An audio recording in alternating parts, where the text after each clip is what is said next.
Good evening and welcome to Falls from Iron. And as usual, we'll get the housekeeping out the way real quick. Please don't forget to like, comment on and share the stream. Subscribe to our YouTube channel and hit the bell icon for alerts on new content, as my dog is telling you to do. And we, as always, we thank you very much indeed for your support. Talking of support, Duke, I'm going to give it a plug. I always do it. Please consider giving your support to the Iron Supporting Food Bank charity. For those of you that don't know what this is all about, this is a charity that operates in the Newham borough area, so the borough which West Ham is located in, and they help families out who are struggling to put food on the table for their loved ones. So if any of you guys have got a few bob in your pocket that you can do a little bit of good for some people that maybe are not as fortunate as you or I, then I would encourage you to do so. I will momentarily copy and paste this into the live chat. So if anybody wants to click on that and go to that Just Giving page, they can do so quite easily. And we thank you as always for your support in this matter. Duke. Yeah, sorry, I was moving a light. It was blinding me.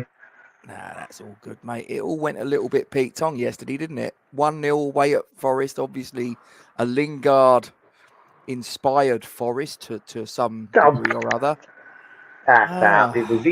He was about as inspiring as where's we have a beer gone? He was about as inspiring as a tepid glass of water on a very hot day. I've got to say, for all the hype that we made of it as West Ham fans, I think more than anything else. Mm-hmm.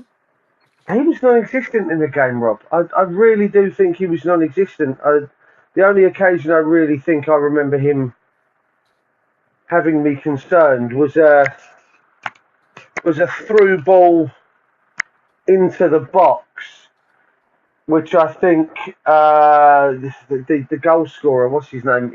Iawonyi or whatever his name is. Yep. Butchered that.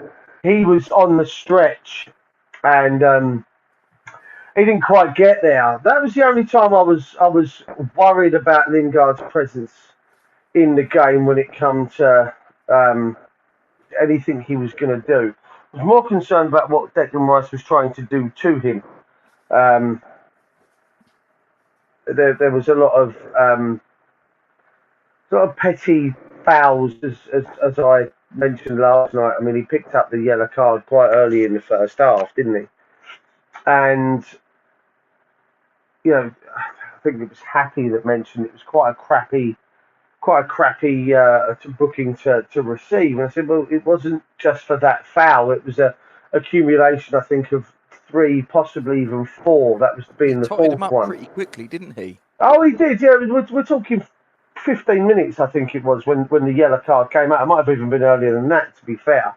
And it was a very petty yellow card to get, because if Declan Rice had just played his natural game, which he did after the yellow card, Jesse Lingard was non-existent. It was 9 minutes, just to clarify. The yellow card was actually. Oh, was it 9? Yeah. So then, as I say, when he stuck to his guns and played, was that stood? That's why I not good as just after left field. No. Oh, was he really?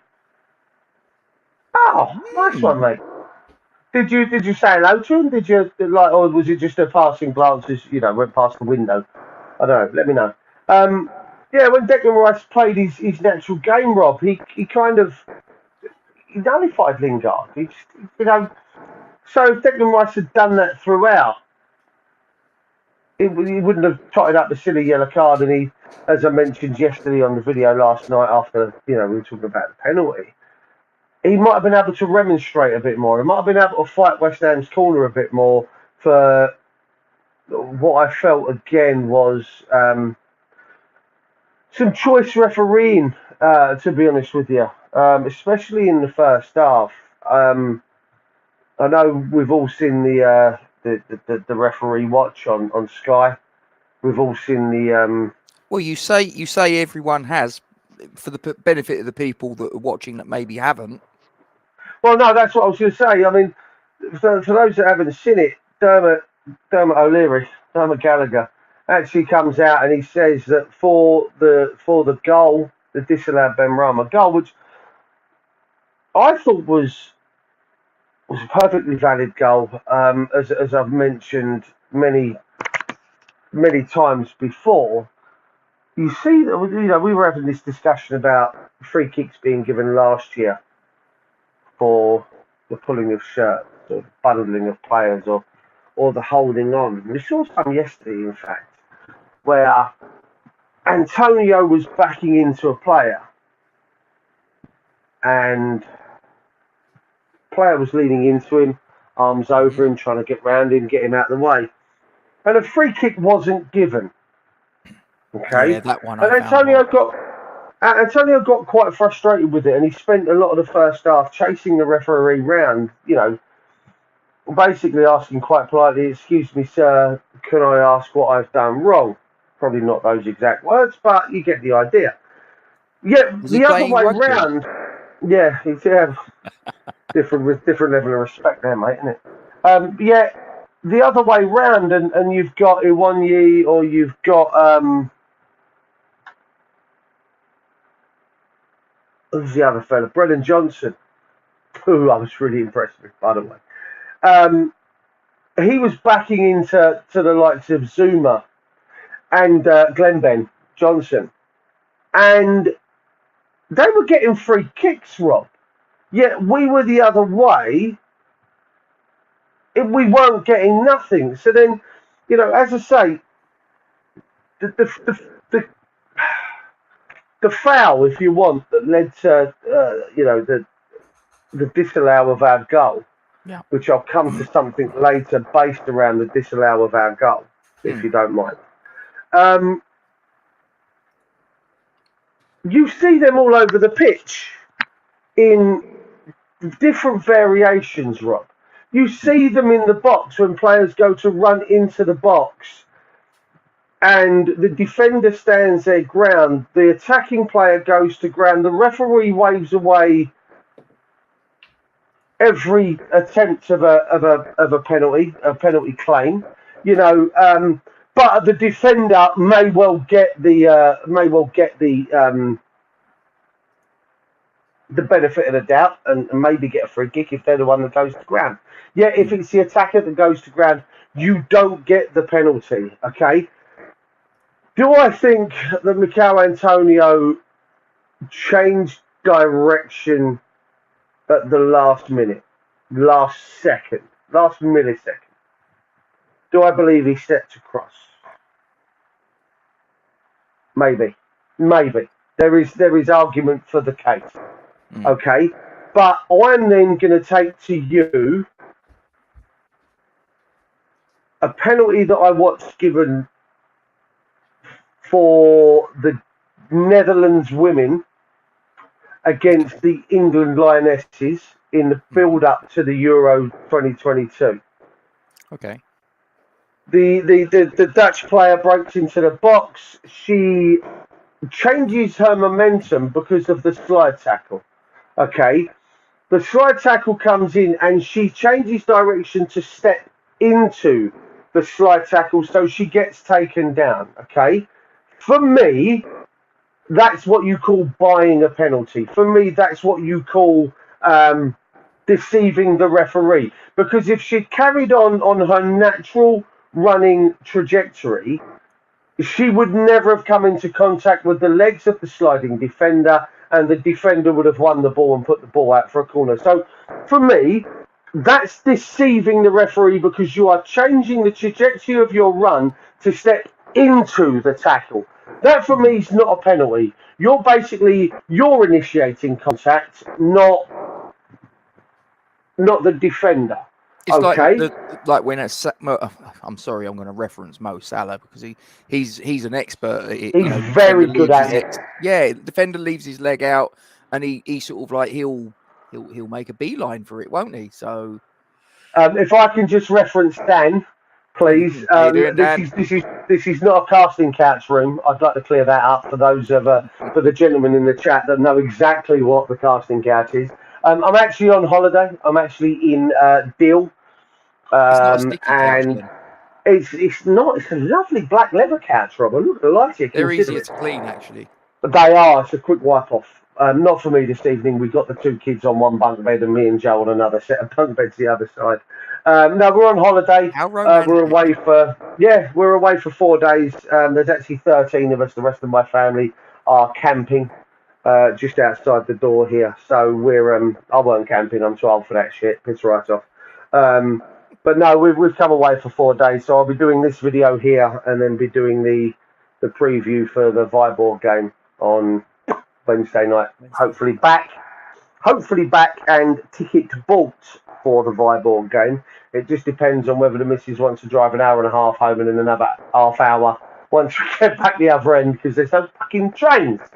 Anyway, thank you, Dan, for pointing out that I look like a porn star. I will take that all day long. Back to the initiating of the contact. An argument can be made for a case that that Antonio sidesteps and runs into the player. I feel that if Declan Rice, if Antonio continues on his run, he still runs into the player. Okay, and as I've already said, those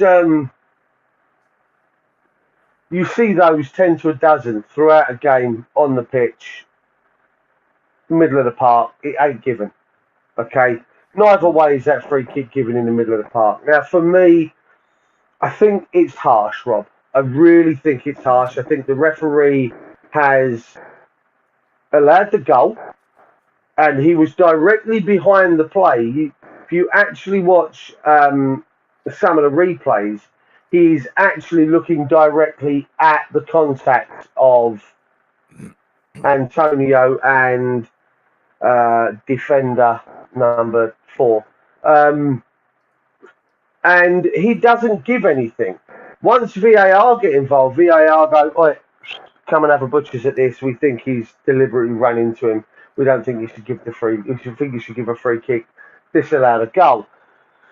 Yeah, but they're under a mandate, aren't they? It's same as the linesman to let the mandate. Yeah, but on. the mandate is that VAR get involved if it's a clear and obvious error.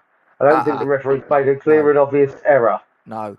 That's a common misconception. If you look on the Premier League's website, it says they get involved in clear and obvious errors or serious missed incidents, and those serious missed incidents include goals. So as soon as a goal is scored, but it wasn't a serious missed incident, Rob. It obviously was. Because at the defender moves one way and Antonio I get it. I get it, but it happens in a split second. And as I've said many times, you see those, probably 4 or 5 of those in the middle of the park or especially on the wings every game. You know, you've got players throwing themselves to the floor and asking for obstruction, for want of a better word. And the referees, get up, prick, get on with it.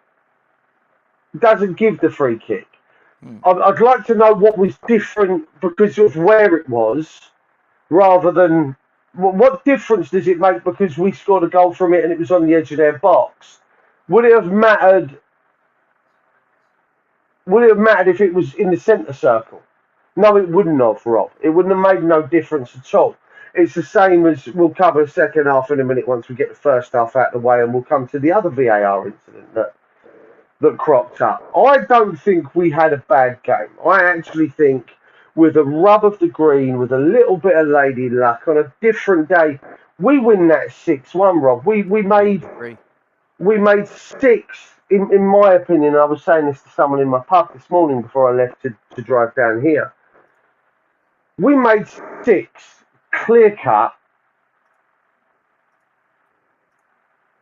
like, spot-on chances in that game, okay? You know, 2 crossbars, 2 cleared off the line, the penalty, the disallowed goal.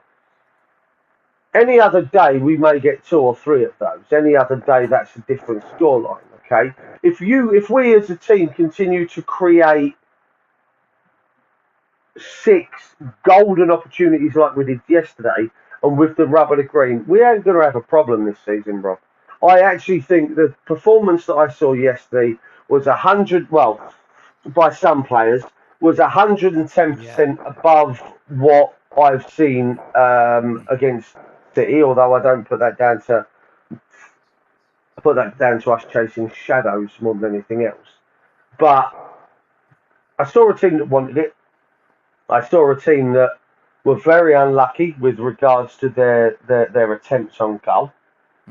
And very, very, very unlucky with the goal that was scored. Another YouTube channel gave a little bit of a dig and said that Johnson should have done better for the Forest goal. I think he's very, very harsh. I think he was very, very unlucky.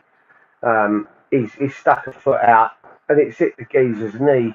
Like, well, what are you meant to do there? Behave your fucking self. I think he's very, very unfortunate. Yeah, I mean, I give Ben Johnson some mitigation for the fact that he's a fullback playing at centre back. I happen to agree that I just happen to think it's a very poor goal to give away. I just think it just looks like a poor goal. I think it looks on the face of it like slack defending. And I know that he's being played out of position, but fundamentally by trade, he is a defender. And I don't think he defended it well enough, in my opinion. Let me ask you this then. Let me ask the other question. If he doesn't get a touch on that, and the guy runs through and inside of the foot and taps it in, are you vilifying Johnson as much as you're vilifying him for making an attempt and not getting enough of a purchase on it? If he doesn't play the ball, then he's the villain for me, because he's allowed the ball to roll for the geezers, got a little tap in, had that, thanks very much. That for me would be, then I'd be all over it and rip the prick apart. Of course I would. I think what's happened is he's got unlucky. He's taken a swing at it. I mean, Charlie says there that he agrees with the other channel that he's got a stronger. He's got to get a stronger foot on that. He's made an attempt for it, and unfortunately, the bounce of the ball, the speed of the ball, whatever it may be, the ball's eluded him, and he's got a kind of a tap on it, and it's hit the geezer's knee. I just think it's a very unfortunate bullshit goal to concede, but it's a very unlucky goal to concede. And I just listen. If they're one with a screamer from 25 yards, top bins, I wouldn't have a problem. I'm pissed off that they've won from a very scrappy, very lucky goal. Yeah, fair enough. I mean, let's just sort of like take a backward step to 1 o'clock though, Duke, when the team sheet was announced. Oh mate, what was your initial reaction? Fuming, absolutely fuming. Okay, I was sat there with Steve 50, who a friend of the channel, comes on a few times. I was going to invite him tonight, but it got too late by the time I'd set everything up. He was there with his son and a friend of his, and I had another Cyber came along. It was nice to see Cyber, and Cyber got to meet Steve and the others, and then I had another. I think I had another 3 or 4 turn up. So it was 8 or 9 West Ham fans in the pub watching the game. Okay, got to 1 o'clock, Rob. I'm watching Gio and Gonzo over at Amish Chat, and I hadn't seen the lineup yet, but I was watching Gio and Gonzo's prattling away, and he's saying what he expects and what he wants to see. And then you see, so much like you and me, Rob, Gio being for me being the responsible one of the two of them. You're very much the responsible one of the two of us, and I like to fuck around a bit like Chris likes to have a bit of a giggle. You're the responsible one, and Chris is there. Gonzo's there talking away, and even I saw the look on Gio's face. Okay, because as Gonzo's saying what he'd like to see, and I'm agreeing with what Gonzo's saying, there's a look on Gio's face that, by the way, that was, oh my fucking God. Okay, so then Gonzo's questioning Gio, I saw that look in your face. You're about to absolutely upset me, aren't you? You're about to tell me that we're unchanged. Do you? And Gio's sitting there going, no. Listen, I'm not saying nothing. I've not seen anything. I'm not. And uh, so then I then come off of YouTube and I grab my phone and I'm like, shit, what is? So I find the official feed and I see that it's one change, Rob, based Yep. on what happened last week, and you've got Maxwell Cornet, you've got Downs, you've got Skamaka. You know, don't get me wrong, the worst player on the pitch last week was punished for yeah. He was punished for Yep. his inept performance last week, and I'm hoping come Thursday or next Sunday a player to be named later will be dropped for a completely inept, non-existent performance, and a gentleman that will be on the receiving end of my zero. Ooh, a 0. Oh no. He gets a He's zero already. and gets my zero hero zero. He gets a 0 and a 0 wrong. So Wow. Double. I hope he's punished, for want of a better word. Now, I saw the lineup. I was disappointed we weren't seeing Skamaka start. I was disappointed Cornet wasn't going to be out there. I was Agreed. excited. I was excited for Benny. I was excited for Benny. I'd like to see Benny in a 10. And the reason I'd like to see Benny in a 10 is I just think he's going to thrive more. A lot of his crosses either ended up on the head of the first defender or into the arms of Henderson. And they said poke into the arms of Henderson. So, yeah, I was excited for Benny, but I was incredibly disappointed that the others weren't starting. You? Yeah, Obviously, you were there, weren't you? You were there well, with yeah. I Libby. mean, So, we was in the concourse under the stadium, under the stands, and when I sort of realised what the 11 was, I as I said when we did the match preview, and I put up my 11, and I was at pains to say that I didn't know how much of it was me trying to predict David Moyes' 11, and I did say that this is probably more my 11. This is what I would do rather than what I normally do, where I try to predict David Moyes. And yeah, I mean, my one was a bit more. I personally think mine was a little bit more adventurous.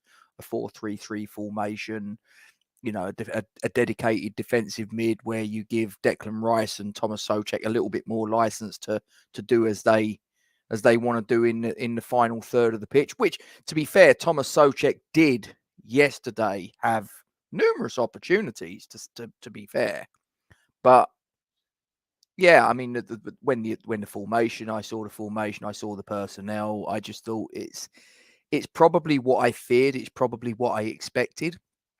As far as Ben Rama was concerned, obviously him coming in at the expense of Lanzini, and we can say this now with the benefit of hindsight, that was the right call. Absolutely, that was the right call, because I would be shocked if he's not your hero. I don't want to put pressure on you to make a certain judgment on that, but for he was certainly my man of the match in a claret and blue shirt, no doubt about it. And yeah, other than that, I was like, oh God, it's same old, same old. So and David Moyes said at the end of last season after the Brighton game, didn't he? He needs to freshen it up. He needs to do this, that, and the other. And yeah, I appreciate that there's been injuries and certain players maybe he didn't get through the door quickly enough, but fundamentally that's down to him as far as I'm concerned. And lo and behold, the 11 that took to the pitch is basically an 11 that we saw many times last season. So it was just, here we go again. yeah, again, it's same old, Rob. There's a song, isn't there? Brand new, same old you. and that's how I felt. I'm hoping I get something deal tonight. I'm not going to lie. Looking at what's coming across from France, I could be in for a good night. Yeah, like I say, I was excited for Benny. I was. I'm kind of. I've battered him with a big stick over the last 2 years. Everyone knows this. I'm not his biggest fan. That being No. said, that being said, if if Moyes decides this season that, you know what, Cornet's going to be the left winger because he can help defend. Let's listen. I know I keep banging on about having someone out wide that is going to help Cresswell. That's not going to change until we get a more culpable left back in that has the pace and everything else. Okay, that's not going to change. Until that changes, we need someone on the left that is going to support him in his defensive duties. That one isn't Ben Rama, and this is what frustrated me for 2 years: is that Ben Rama is an attack-minded player, doesn't want to retreat. Now there are others in the chat and that have followed this channel for some time that have come out and said, well, that's not his game. My argument was he needs to adapt his game and change his game to fit with what Moyes will need him for. Okay. Now, I saw some defensive natured Saeed Benrahma yesterday. There was a few times he was back in, not quite the final third of our half, but he was there trying to stop the right back from getting forward and kind of doubling up on Cresswell, which is what happened in the past. So it was good to see that he was tracking back and he was willing. But not even that, okay. What I actually saw from Benrahma yesterday, which excited me, and it was his willingness to do a job, Rob. It wasn't. It was the chasing. It was the closing down. It was the willingness to try and beat a man, Rob. To be honest with you, not just with his skill, but actually, I'm going to run at you and try and get past you. And I'll tell you what. 2 years ago when we brought him in, there was a lot of comparisons with a man that we've been linked with today. He's 35. He likes his pork pies. He's a Frenchman with a really fucking stupid haircut. I don't want to see him come back. Let's clear that up. But Benrahma struck me as a little bit of Payet yesterday. There was that twinkle in his eye where he wanted to beat his man. He wanted to go. And I was willing him, Rob. There were times last season and the season before that I was willing him just to give the ball back to a player that could do the job. Yesterday I was willing him on. Yesterday I was, go on, beat that man. And he did, Rob. He got into the box. He got to the byline. He set up Souček with a couple. He flapped one into Bowen's chest from about 4 yards that Bowen couldn't quite adjust himself for. He excited me. He got me up yesterday, Benrahma. He got me excited and got me wanting to be, screaming at him. I just hope that with a run of games he can teeth back in, can perform that consistently, because that is going to be the problem. That's always been his problem. But I think he can be the player we want him to be. Cornet up front, the 99. Cornet on the left. Benny as a 10. Mr. Anonymous on the other side once he gets his finger out of his arse. And Mr. Dyer decides to smack him up the side of the fucking head. And then Skamaka up front. I'm excited by that. I'm very, very excited. Fair enough. As far as the penalty was concerned, Duke, how, in your opinion, should the player have got a red card? Okay, so because I've looked at it and I'm a little bit torn on it. I can Well, you're the voice of reason out of the two of us. I personally think it was a red. I personally think. Shit the bed. Okay, so you're the voice of reason. Fine. Forget that then. Straight red for me. I personally think it was a red card. But obviously the referee's the guy that matters, and he didn't give it. Do you think that would have made? Oh, of course it would have done. Behave yourself. Of course it would have done. They would have, but then it would have been more difficult because they would have sat back and retreated. Listen, the player has deliberately, forget anything else. Forget your double jeopardy. Forget your you're denying a goal scoring thing. 10. Let me answer that now. 10. Forget 10 in the league. 10 losses, full stop, and then he can go. There you go. Okay. The player has deliberately his arm out. Okay, we've been told. Yes, yeah. We've been told it's got to be within the silhouette of his body. Okay, once you come out of the silhouette of your body, which I think if I sat here, look, I've got a silhouette behind me, and my shadow follows me. That's still a silhouette, but it's a stupid way of putting it. But he's deliberately used that to stop a goal. Right, Dermot O'Leary Gallagher on Sky News this morning has turned around and said, because the goalkeeper is diving behind him, there's a chance that the goalkeeper is going to make the save. Okay? Which is why he's not been sent off. This is his words.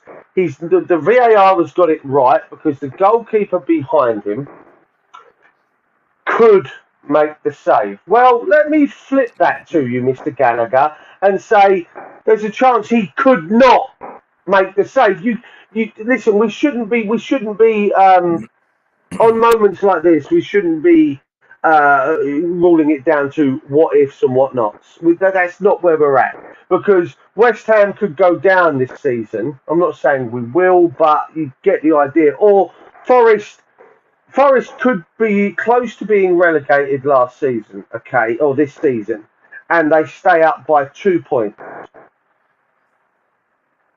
If that penalty gets given, if the player gets sent off, which in the minds of many others he should have done, even non-West Ham fans feel that this player should have been sent off.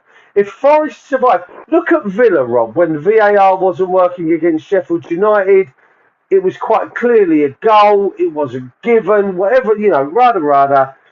If Forest stay up off the back of this win, when we should have had a man sent off and etc., then there's something corrupt about that. Do you see what I mean? Listen, we stayed up because Sheffield United said that we got Tevez illegally. Whatever, right? We paid for that many times over. But you see where I'm coming from here.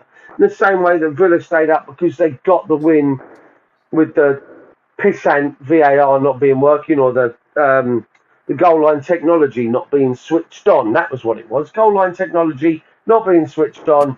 That could have cost 50p in the meter. That could have cost. Well, that saved Villa from relegation, Rob. In the end, that's what saved Villa and cost Sheffield United their relegation. West Ham could be relegated by a point or goal difference, whereas the point that we could have got yesterday, then down to 10 men, like I say, would have been slightly difficult because they would have defended. Yeah, that's just bollocks, right? Don't even, Andy, don't. I've read it. I saw you posted it in the chat. I can't. If Forest survive by a point or goal difference, or West Ham get relegated by a point or goal difference, based on that one action, who's crawling across the floor? At least they're not half naked, I suppose.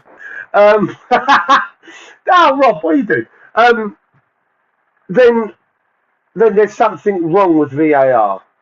Okay, or even miss out on Europe, Scott. You're right. I just think that there's something wrong with that moment. It's a deliberate act that has denied a goal-scoring opportunity. I'm not saying it denied a definite goal, but you can't tell me that the goalkeeper is definitely saving it, or he's definitely not saving it. See, that's my thing, because surely it's denying grey a area is clear there, Rob. goal scoring opportunity. Opportunity, which is what a Which is red what card it is was. for. Yeah, and surely that's what was denied. It was the opportunity to score the goal. Now, for me, I think that this nonsense that, well, maybe the goalkeeper would have saved it, maybe wouldn't, It's tough, it's Rob. irrelevant. It's irrelevant. It didn't get to the goalkeeper for him to either make the save or not. I'm just like, he denied a clear goal scoring opportunity for me. End Keeper of could have story. saved it. Keeper could have saved it. Yeah, but also the keeper could have got half a hand to it and it rolls into the back of the net, a bit like De Gea with Antonio's Yeah. final goal at the Upton Park. At the Upton Park, at the bowling ground. You can't say for definite he saves it. You can't say for definite we score a goal. But what I can tell you for definite is him sticking his elbow out denied that opportunity. He knew what It's he a was red doing. card. Of course And he I did. think It's a red card. he's got away with No, one there.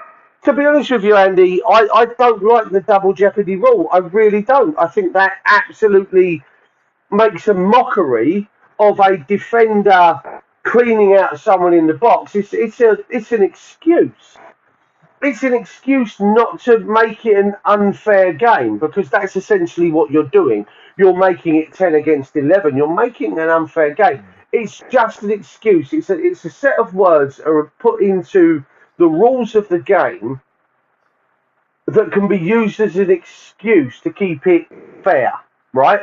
But it's bollocks. It's absolute bollocks that this double jeopardy rule or anything else. And Trudge, yeah, there you go. Right, I agree with that. Trudge's next one is also correct. We lost out, goal removed. They benefit from cheating. But there it is. There it is. The double jeopardy rule is there as a bullshit excuse to try and keep things fair. I can't agree with it. I don't like it. I mean, I spoke about it at length a few times last season. It's cost us again, Rob, to be fair. And what let me ask you this, and I'll ask the people in the chat as well. Get your answers in, guys. Let's roll reverse. And that's Johnson sticking his arm out. Yep. Fabianski behind him. Red card comes out. Johnson sent off. Yep. I, for one, would be sitting there going, fair shout. Yes. I know I would. I know damn well I would be. So, I don't think... I wouldn't be arguing the toss if our player had been sent off. I think it would have been the right thing. So therefore, let's come back to where we were. He should have gone. He should have gone. Exactly what Charlie's just mentioned about the double jeopardy. Then I don't even agree with that, It's only if there's a genuine attempt to play the ball. Well, even a genuine legal attempt, even with a genuine attempt to try and play the ball, I mean, you could then come into the equation, and I'm going to use the Cresswell one against Leon last year. Yeah. That's a genuine attempt to play the ball. Okay, it didn't go back to being a penalty, but it was a red. I think it's a harsh ref. The cunt winked. The game against Frankfurt, they're all over each other. What, one can do it, one can't? Would we have got a free kick if he'd shrugged off Cresswell? Cresswell goes to ground, Frankfurt go on and through they go and score. Well, no. There has to be a line. Okay? You cannot favour the attackers in one certain situation or favour the defenders in the same way that if there's a handball, deliberate or not, that leads to a goal for the attacking team, it can be brought back and the goal removed because they've gained an unfair advantage from a handball, a foul or a free kick. Well, we lost out in a game against Sheffield United, Rob. Do you remember? Not last year, year before. Declan Rice running through, pumping his arms. Yeah. And the ball hits his hand. Well, what do you want him to fucking do? It's hit him. He's not punched the ball deliberately. He's not reached out to hit the Well, the ball rules further in changed front. in handball, haven't they? Yeah, but my argument is there has to be. That's your line. That's it. They're your rules. There shouldn't be let's favour the defending team. Let's favour the attacking team. You know what? Get rid of VAR for the offsides, right? Get rid of it. Because football was always, I remember football always being a part of human error. Linesmen get it wrong. It shouldn't come Did you down to say that this, when Rob. Liverpool got that goal at London Stadium when James Milner was in the stadium car park? Listen, that's an obvious fucking offside, though, isn't it? Like, let's be honest, Yeah, that's not even that don't even have to come down to VAR. But when you're talking, batwing string or fucking your banjo string offside, like what's that? What's that? That's what we used to call giving the attacker the benefit of the doubt. Well, Do you remember those times? Yeah, and that was kind of what I was going to say about maybe the goalkeeper would have saved it. Again, as you just said, surely you give the benefit of the doubt to the team on the To the attack because we're attacker. told that they want goals, they want entertainment. So surely in that No. situation, if there's an element of doubt, Sky Sports wanted a Nottingham Forest victory yesterday. you think it was I'm, rigged? I'm not going to listen. No. I'm not. Listen, Sky Sports got what they wanted. I'm not saying it was rigged. I'm not throwing that accusation out there. That'll come later in the season. I promise you that. But Sky Sports got the upset that they wanted yesterday. They couldn't have made that more, and I'm talking about the build up to the game and the commentators through the game. Okay, they couldn't have made it much more of a Nottingham Forest suckfest if they'd tried. Right, I know you were at the game, so you didn't necessarily see that. No. But what it literally was, it was after 20 odd years, they're back, and it was big. It was hardly anything was mentioned about us in the build up to the game, Rob. You'd think that we Doesn't weren't even surprise fucking me. showing up. Doesn't surprise me. I don't understand. And I'd like to point out if that was Moyes at the end of the Chelsea and Tottenham game yesterday, he'd be banned for 6 months. The pair of those managers were an absolute fucking disgrace.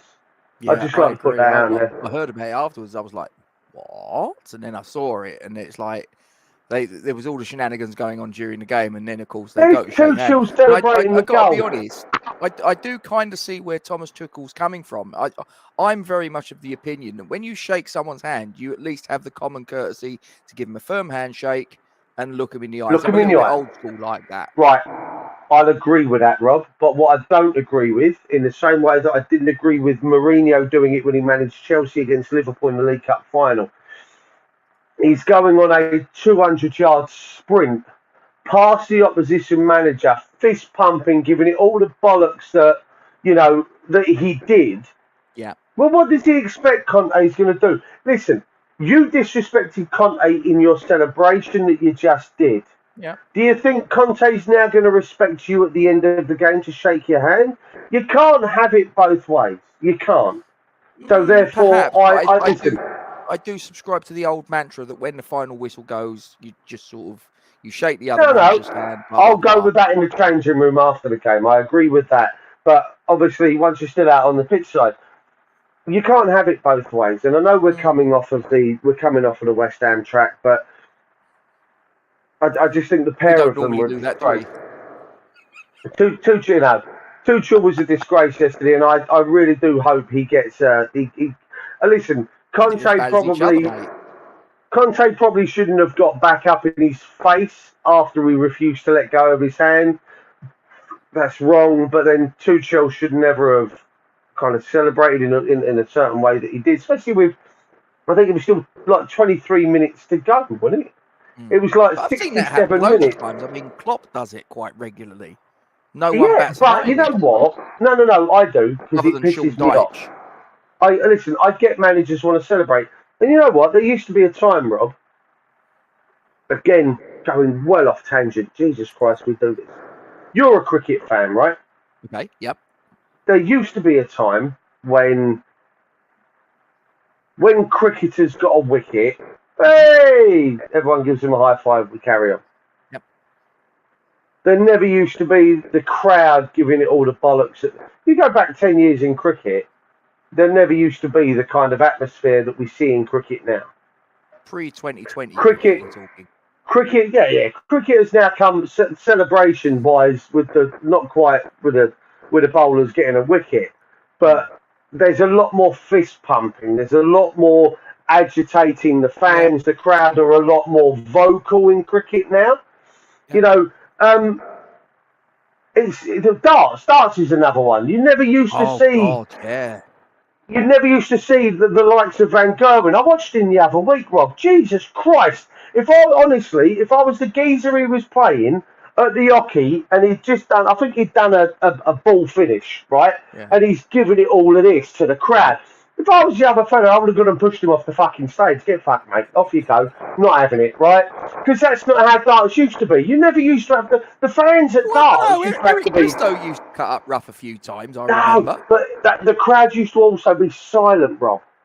Like tennis. Like tennis. When they're up at the hockey taking the shot, you were quiet because you didn't want to put them off. Obviously, things have changed and they're now training different atmospheres and stuff. Fuck him. If he's another one, fuck him. Go get Diallo instead. I don't care. We need someone. Anyone. Mate, who's the... Mate, I've got my boots. I do a fucking job. I put that in the chat the other day, didn't I? Hammers in for Duke. Did you see that? That was from 10 years ago. I'm not even joking. It came up on my Facebook memories. It was a Sky Sports thing that West Ham were looking at Australian goalkeeper Matt Duke. Is the actual article, but the headline on the Sky Sports app was Hammers take a look at Duke, and I obviously screenshotted that 10 years ago. I was like, hey, look at this, it's me, and I put in the chat, we're really in trouble. We're really in trouble if West Ham are looking at a near 44-year-old, probably 8 stone overweight centre back with bad knees. We are screwed if that's the case. I mean, listen, there's plenty of good players out there. I know Kent piped up again on Facebook today with a young lad, I think, from Swansea, Cabago, or I think that might have been his name. Ben Cabango, right? Russ Budden. When we did the tier list, not summer just gone, the summer before, Russ Budden was on with me, and he actually advocated getting him in then. Yeah, see, cheers, Charlie. I think I could do a job. I'd win the headers. That's all I'm saying. I might not be. I'll probably be outpaced, but I can win the headers. I'm like Dawson. That's what I'm like. See, then there are options out there, Rob. He might not be ready to step in tomorrow, but is he not a better option than trying to shoehorn Ben Johnson in at centre back? He's not going to be any worse. Do you see what I mean? So you're not playing a player out of position. So, I mean, that doesn't worry me too much with the carer. It doesn't bother me too much. Listen, I was thinking more Razor Ruddock, Scott. I tell you what, right? I've told the story before on the channel, and this ain't even been a match review yet, and we're 40, 50 minutes in. I played against a former West Ham centre-back in a five-a-side game of football, and he compared me to Tommy Repka. I'm telling you now, I'll take that all day long. He told me that I reminded him of Tommy Repka. Trudge has just come in and said that I reminded him of Julian. Trudge, I love you. He's my hero. He's the reason that I number 3 on the back of my shirt. What I will say is when I played at school, and I used to shave my head, I got compared to Steve Ball, the old Wolves striker. Well, before we get on to player ratings, Duke, shall we talk about, and it's out there now, the game? Do you want to talk about this, old mate? Bring me back on camera. I'm going to do my Jonah Hill emoji. I'll tell you what, you can go full screen. There you go. I'll tell you what, right. I knew this was on the cards because we've obviously been in contact with him for some time now, since we did the midfielders thing over at the Rust Club, wasn't it? We saw Waldy hosted, and we had Stuart Slater, Trevor Sinclair, and it was meant to be Matt Etherington, but his kid was not very well, wasn't it? And Matty Jarvis stepped in at very short notice, and it was a fantastic night. They were the stories they told, the questions that they answered. I know you and I got a question up there. I made Trevor Sinclair cry with my question. And then obviously we had a beer with Slates and Waldy afterwards, and there is a picture doing the rounds, and we'll see if we can find it to put it up on when we have the chat with Slates that Russ Budden took of me, didn't he? I was over there with Slates having a beer, having a chat, and Russ Budden took a picture of us, and he's put a love heart around the pair of us. Listen, I grew up. There's two players that I remember watching as West Ham fans that, as a West Ham fan, had me just, I don't want to say besotted, because I'm going to sound like an absolute stalker. I know you've even told him this already, that that I'm besotted with him, and that I'm not a danger to him. That's what you've said. I stood there talking to him, and I've got to say, and I've met Julian Dix since I met Stuart, and you also stitched me up with Dixie that night as well, telling him how much I fucked him. But listen, I did it myself. I got on stage with Julian Dix, and I said, "Do you want to know something? You're my favourite all-time player." Like I absolutely. Julian Dix is the reason I shave my head. Julian Dix is the reason I wear number 3 on the back of all of my football shirts. My Forged from Iron shirt have number 3 on the back. Julian Dix is the guy that I grew up as a footballer absolutely idolising him. Stuart Slater come a very, very close second. And to meet both of them in the last, 3 or 4 months, obviously alongside you, has been absolutely amazing. And Stuart actually knew who I was. I remember he was doing a Q&A on West Ham Network, and I actually likened Stuart Slater to last season's Jared Bowen. I'd like to clear that up straight away. And and then Russ mentioned the night, and I said I'd be there, and Stuart said, "Make sure you come up and introduce yourself. Put a name, face to the name." And I went up and I introduced myself to Stuart, and he remembered the show, and he remembered what I'd said, and he also remembered the time that I asked a question about, everyone asks him the question about the Everton goal in the FA Cup, and we stood there and we had a good chat, and right at the very end, before we ended up migrating over to Waldy, do you remember? I mentioned to Stuart that we do a YouTube stuff, and if he'd ever like to come on, we'd love to have him on. And he asked for my phone, and I Freya, woo, hello Freya. I'm on. So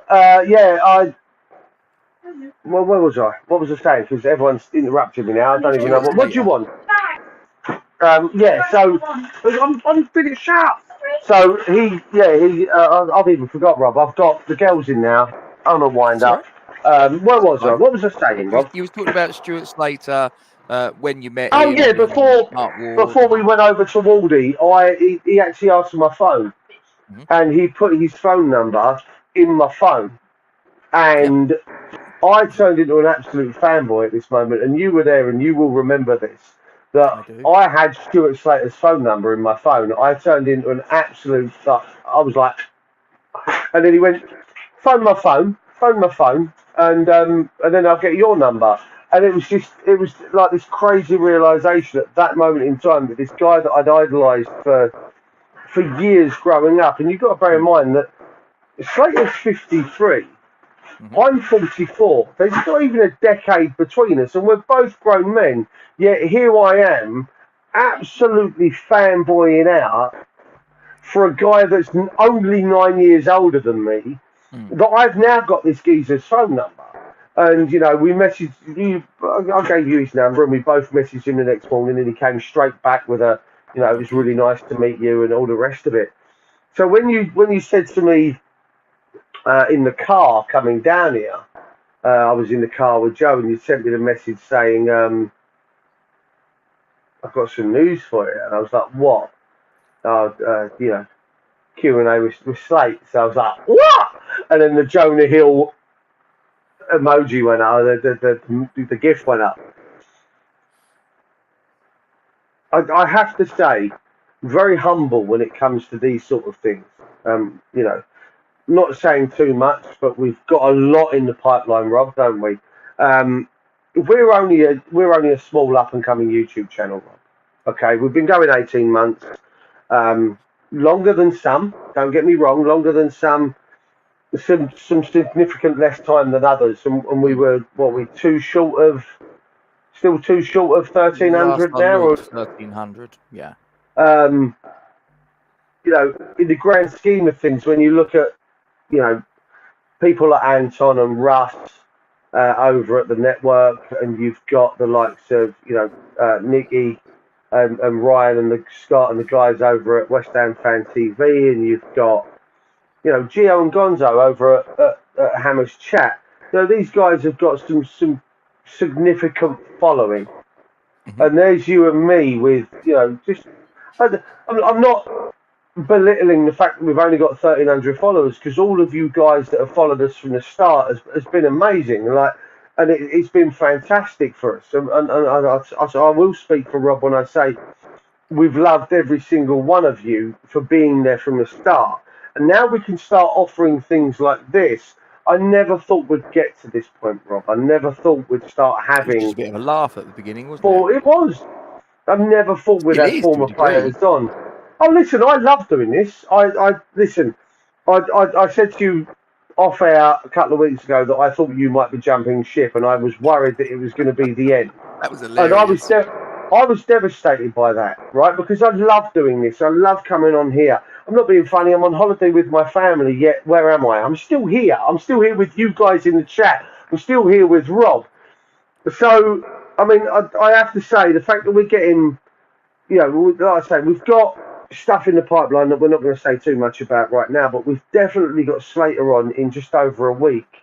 And for me, I want to try and avoid, I'll be honest with you, Rob, I've already saved to watch later an absolute ton of interviews that Slates has done with Network and with Hammer's Chat, because I don't want to go down the same old roads that everyone else has walked before us. I want to do something different. I want to be asking different questions. I don't want to be asking again about the goal against Everton. I don't want to be asking about, you know, the stories of him cleaning the boots of the players, because he's done them on other channels. We know those stories. I want to get a bit deeper under the covers, and I want to find out a little bit more, not just about his playing career, but about the man himself and what he wants to do going forward. I mean, he's what I said, he's 53, Yep. So he's still got some, you know, some life left in the boy to bring something to the game and bring something to the table. So I'd like to see, you know, there's going to be some questions. I've asked my brother and my brother-in-law to ping me over a few questions and give us a shout so we can get something on the table for this. Andy, I mean,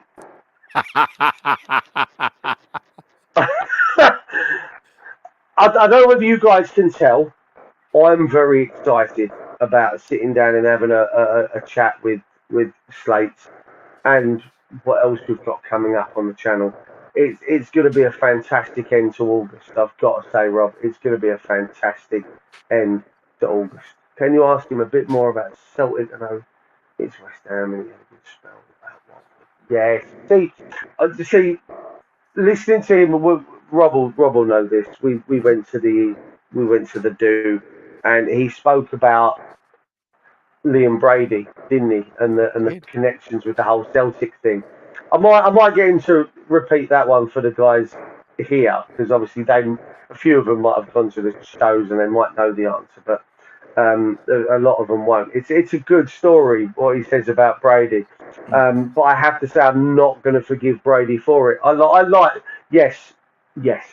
I like Liam Brady. Spoilers. No, fuck it. Of course he did. He's a West Ham boy.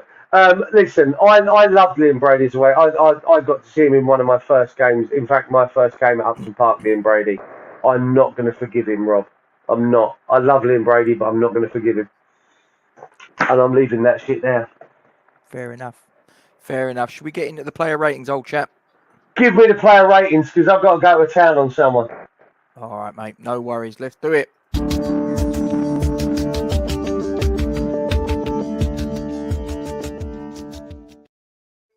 Okay, right. There, for your perusal, Mr. Duke, is the starting 11 that took to the field yesterday at the City Ground in our Premier League defeat 1-0 to the hands of Nottingham Forest. So, as usual, we will start between the sticks. What did you make of the performance of Lucas Fabianski? 7. I'm going straight in with a 7. And the reason I'm going to score Fab a 7, there was a couple of saves that I thought he made that were for the camera, shall I say. For the camera. Especially there was one header that he kind of... There was one save that he made at his near post that was absolutely stunning. Like,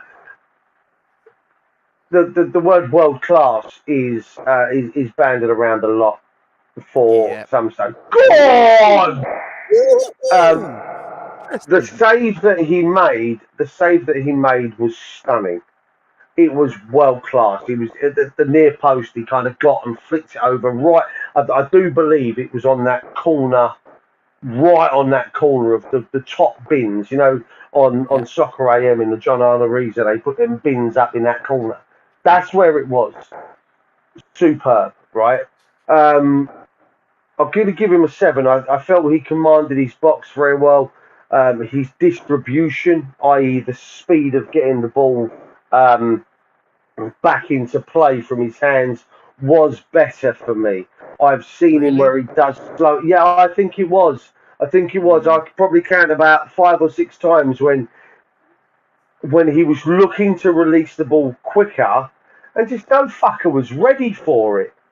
Like, he was ready to go. He's like, there's no one there for it. So, and then there was times when he actually released it a lot quicker as well. I'm going to give him a 7. Yeah, and guys in the live chat, please feel free to join in with this as Kent's just done there. He's given him an 8. I'm going to give him a 7. I think he made some really good saves. There was some. I mean, you've referenced a few of them there in your analysis of his performance. But I am going to mark him down for the distribution. I still thought there was a couple of times that I personally think there were times that he could have offloaded it an awful lot quicker, but he did the usual thing that normally he will do. He gets the ball, he trots to the edge of the box, then he sort of like retreats a couple of paces, then he sort of has a look round, and then he offloads it, and an awful lot of the time it goes to an opposition player. So he does get marked down for that in my estimation, but not drastically. So I'm going to give him a 7.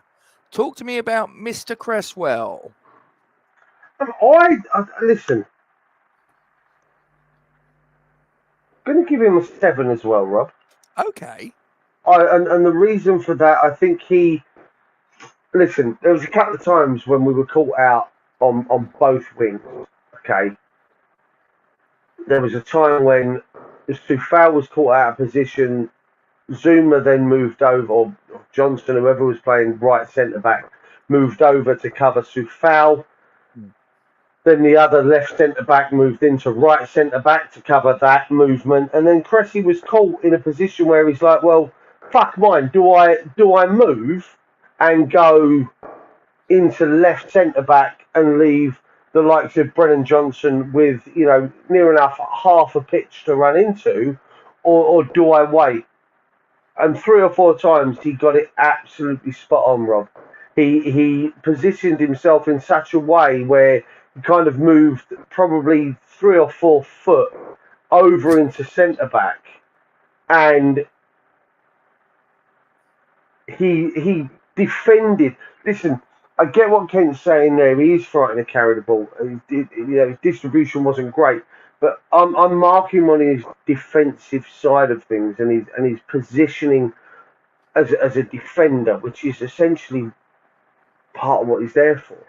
And I just think there were 3 or 4 occasions where he did cut out he intercepted the balls that were going through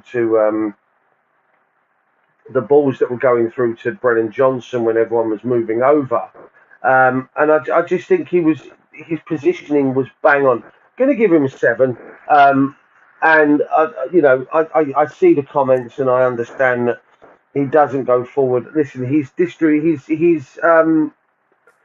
dead ball and his supply is superb. I think he's fantastic. If he scored yesterday from the free. Oh. Has your internet dropped out or has mine? I'm a little bit concerned at this point. I'm looking and I'm going, is it him or is it me? So if someone in the live chat can give me a steer or not, because I might have disappeared and I might be talking to no one. It might be me that's the problem and not him, but he's just frozen my end. I think it's probably him because all the lights are on my wireless router. It is Duke. Well, to be fair, he's down in Deal, and he did say to me, he said to me quite worryingly that he was on 3G. I was like, that's worrying. Okay, right. Yep, I'm still here. It seems Duke is the one that has dropped out. I on the Hammers Chat Patreons group, I left my markings, and I'm looking at the markings here, and I'm going to go from the markings that I've given on that. I gave Cresswell a 6.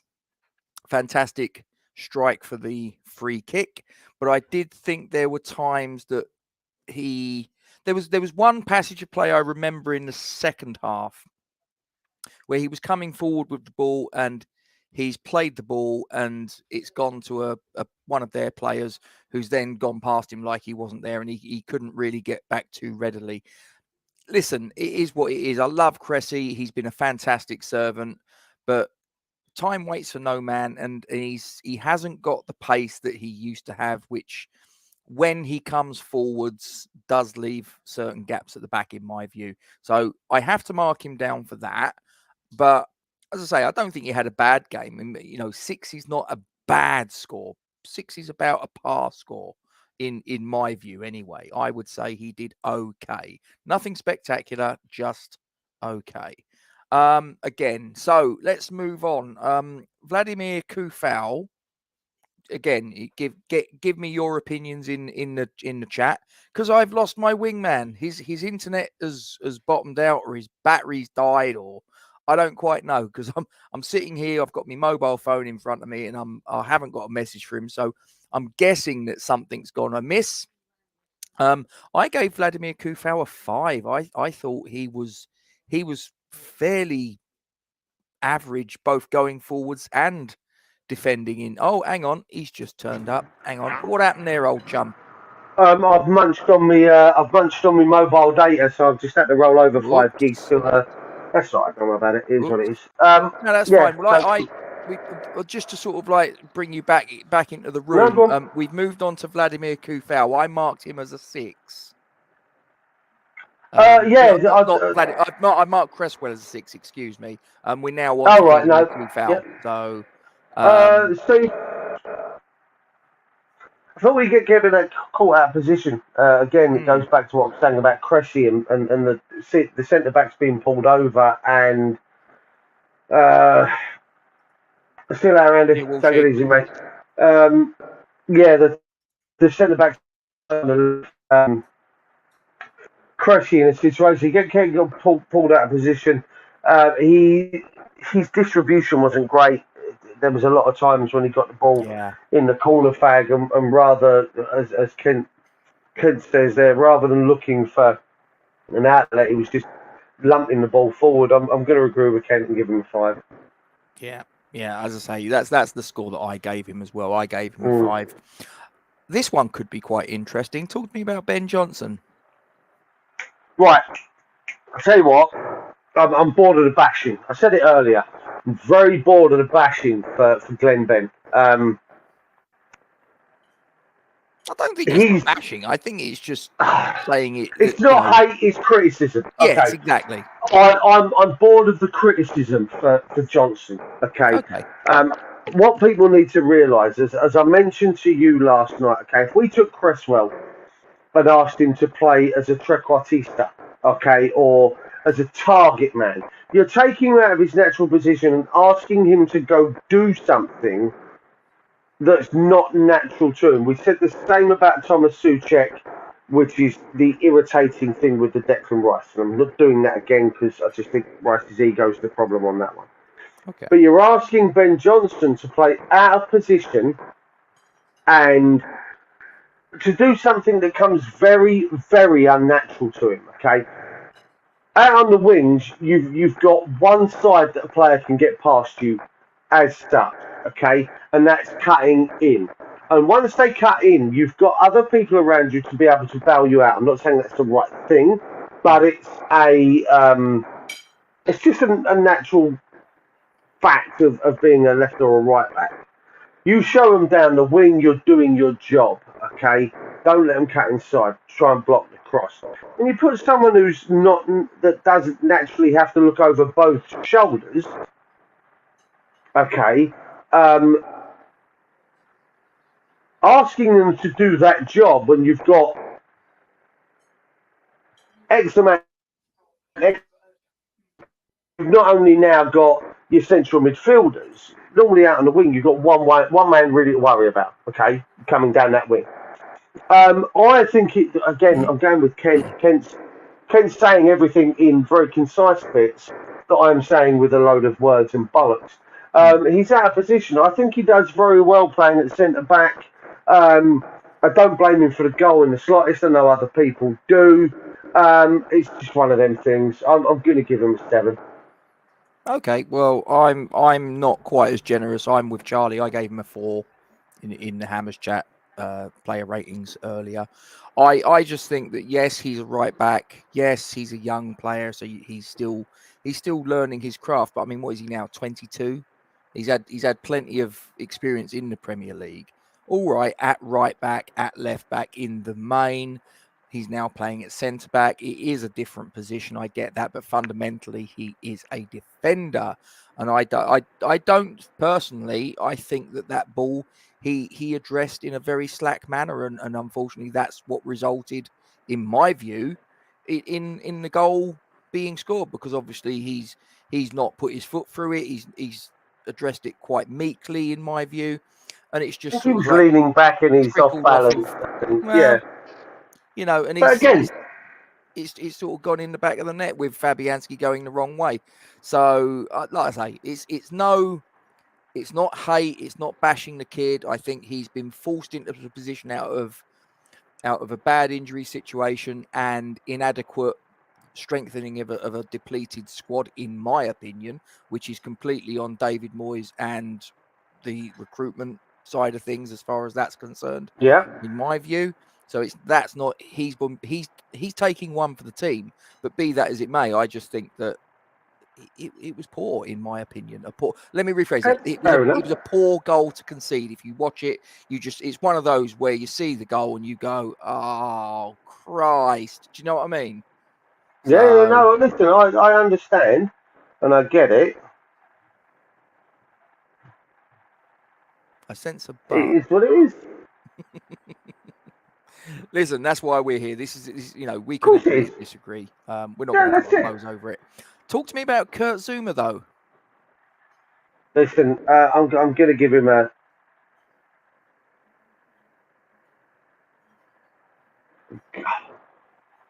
See, you can't give half marks, so I'm kind of in that 5.5, 5, 6 motion right now.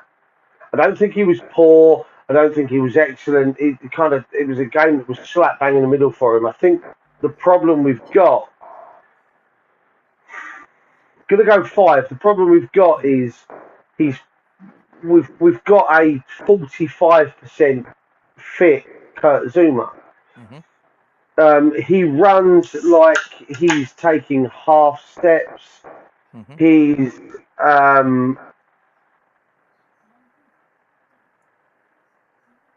not jumping in a way that he's filling me with like confidence. salmon, is he? Listen, we know the guy can move. We know the guy can head, jump. He's got that all in his. He's got that in his locker. The problem is I said this with Diop. Don't sell him until you got a replacement, because right now we're suffering for it. Because I'm not saying that Zuma would. You'd have Johnson and Diop to be able to play centre backs in a game on Thursday against Viborg that we would probably get away with, Rob, and give Zuma a much needed rest, because the guy's on his arse, he's injured. But I'm going to give him a 5. That's no real disrespect to him. I just think it's an issue of his fitness is restricting what he can and can't do. Yeah, I agree. I think he has a degree of mitigation for his performance because of, obviously, he's, again, same as Ben Johnson, he's kind of taking one for the team, isn't he? He's there because fundamentally we don't have a bloody choice. We don't have any other centre backs at the club that could. I'd like to see Bonner start on Thursday. Exactly what Charlie's just said there. He's probably going to have to play on Thursday as well. It's a shit situation. I mean, unless you're going to drop either Rice or Souček in as a centre back, which, yeah, I don't know. I made my statement on the Rice situation yesterday. Yeah. He does what he's told, and if we need him, if we to play centre back, sorry, Deck, we're playing you at centre back. Okay, I refuse to play. Okay, gives you 70, 80, 90 grand a week wages. They're going to charity all the time. He refuses. Really, listen, I'm at a point where he's changed fundamentally. He's changed the dynamic of the club, mate, or the starting lineup and the tactics. Let me rephrase that. Sorry, he's fundamentally changed what we saw 2 years ago, which was him sitting Declan Rice sitting, Thomas Souček going forward, Thomas Souček scoring the goals. So he's right. Rice is banned. Yeah. No, I think but Zuma. Charlie was talking about Zuma. No, I was talking about Rice going to centre back, wasn't I? We can't do it. Oh right, yeah. Sorry. Yeah. Souček at centre back. I wouldn't. Yeah, Souček's your only option, I guess. So I wouldn't advocate against that. I'd go Ashby. Saying that, go 3 at the back. Johnson, Cresswell, and Soufal. Ashby at right wing back, and Cornet at left wing back. Fair. Right. Make sure you've got that on your lineup for Wednesday night's video. All right, that's what I'm saying is going to happen. I'm keeping an eye on the fitness reports and all the rest of it. And then on Wednesday, we'll see what happens. A couple of days is a long time in football, as you know. Okay, so let's talk about Declan Rice. Told you my score for him yesterday, didn't I? Go on. Same number that Julian Dix used to wear on his back. Ooh, savvy. And that ain't even the lowest score I'm giving today, Rob. But Declan Rice for me gets a 3. He was too interested.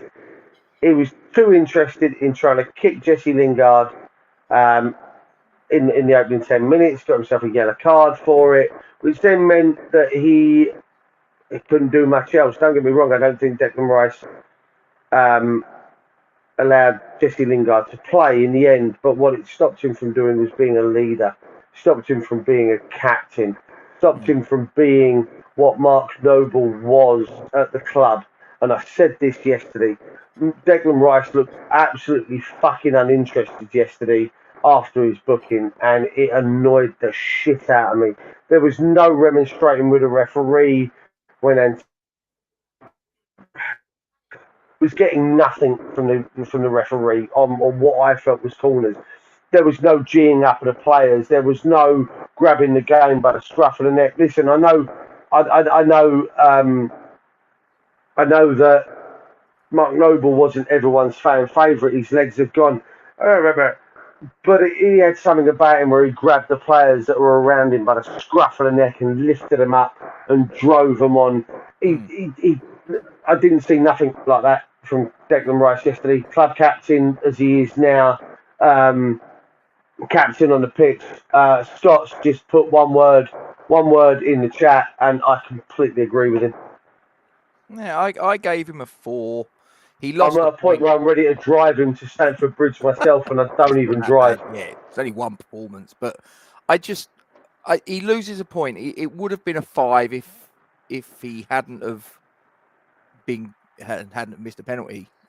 If he just scored the penalty, it probably would have been nudged up. It was a poor penalty, Rob. It was. Dog shit penalty. I don't even think it was a penalty. I think he was passing. My 8-year-old who doesn't like playing football at the moment, and he's going to get a kicking when we these next 4 days when we're down here.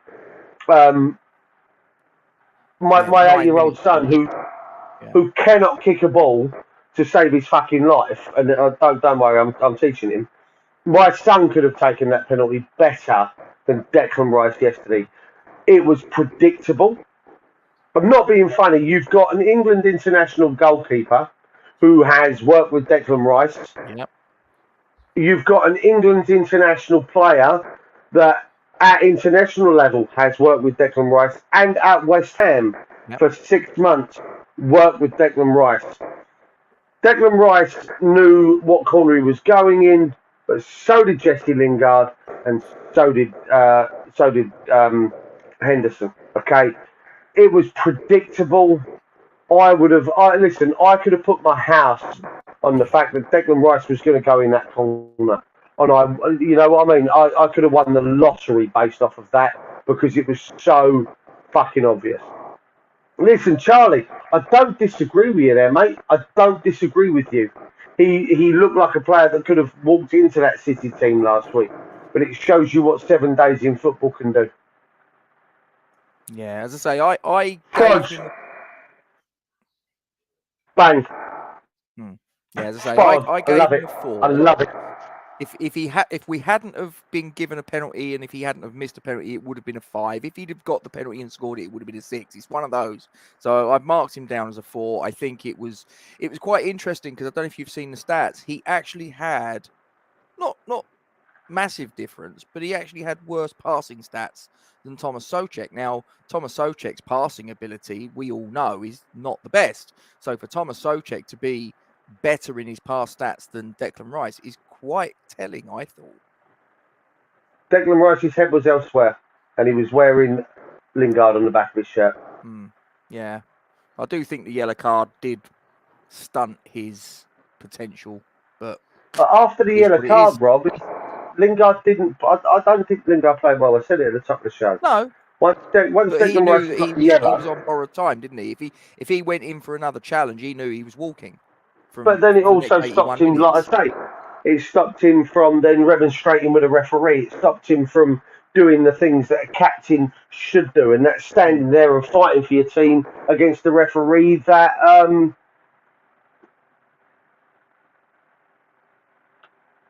like Noble would have done. What Trudge says there, I covered yesterday. I do believe that we miss Pearce's. I do believe we miss Pearce's leadership skills. And just to comment on Charlie there, he was hamstrung by the yellow card, but that yellow card was his own fault. It could have been, it could have been easily avoided. Well, Charlie's mentioned him there, Thomas Souček. I was actually quite, compared to some recent well, I say recent, probably in the last year, performances that Thomas Souček has kicked out, I was actually quite, well, what's the word I'm looking for? I was quite pleased. I was quite heartened with what I saw. That's just my opinion. What did you think? I'm going to surprise a few people. I'm going to give him 7, Rob. Okay. I actually think. See, what we saw yesterday was 2 years ago. Because Declan Rice was so preoccupied with Jesse Lingard, be that the orders from above, be that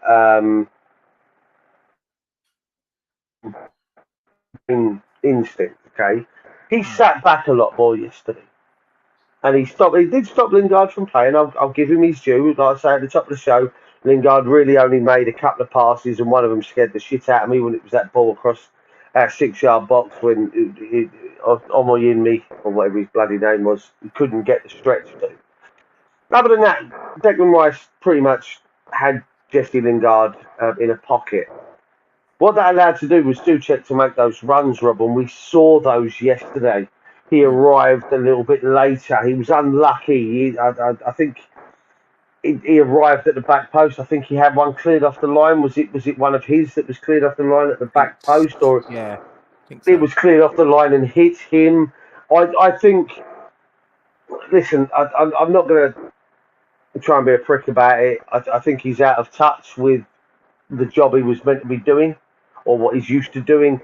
Mm. And he was. We saw a little bit of that from him yesterday. He was arriving late. I give him if Declan Rice sticks to what he's been doing, give him a couple of weeks. I think you'll see the Souček that we saw 2 years ago.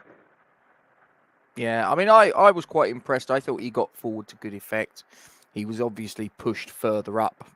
I'm guessing that must have been under orders from the manager. I would imagine it was noticeable Hopefully, to stopping me that, Declan Rice's ego. yeah, I mean, it was noticeable to me that he was back in terms, not back to the old Thomas Souček in terms of the finishing, because obviously he didn't score. He had 4 opportunities, I think, but he was getting into the right positions, and Yep. I think that if he carries on getting into those positions, it's a matter of time before he gets a goal, which obviously boosts his confidence. I'm gonna give him a 6. I think if he'd have put one away, I think we go on very likely to win that game in all likelihood. Fair He enough.